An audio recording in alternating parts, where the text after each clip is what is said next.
Bonjour à tous, bienvenue à votre revue de presse by RG Media Prod. Une édition consacrée majoritairement au décès tragique de l'homme politique Anissé Kane. Ouvrons cette revue de presse avec le quotidien Le Jour. Une phrase, une sentence. Anissé Kane, 1951-2025, ils l'ont tué. Comme un écho, le quotidien Mutation titre Anissé Kane, mort en détention pour le changement au Cameroun. Une mort, un homicide pour la voix des jeunes qui demandent justice pour Anissé Kane. Le quotidien Le Messager apporte des précisions sur sa vitrine. Anissé Kane, oxygène coupé, démocratie asphyxiée. Dans la même lancée, Innovation parle de crise post-électorale, assassiné pour avoir soutenu Kamto et Tiroma. Le journal précise en pages 2 et 3 qu'Anissé Kane est mort en détention dans des circonstances troubles.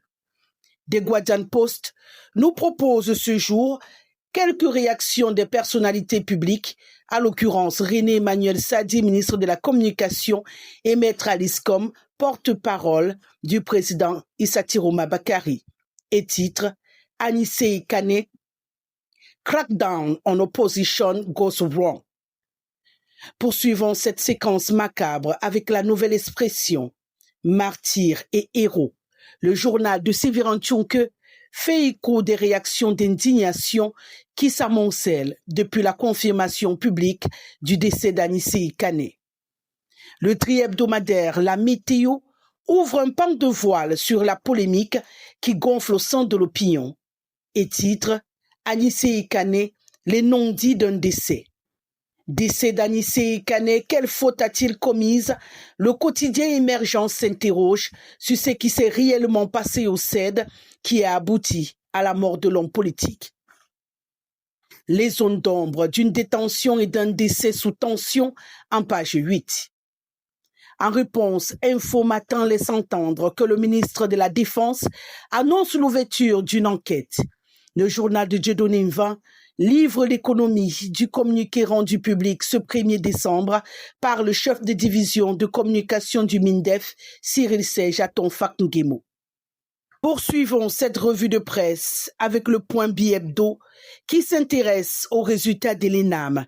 L'indignation, peut-on lire. En page 11, l'on peut apprendre que la proclamation des résultats alimente controverses et chicanes sur la transparence et l'équité autour de ce concours.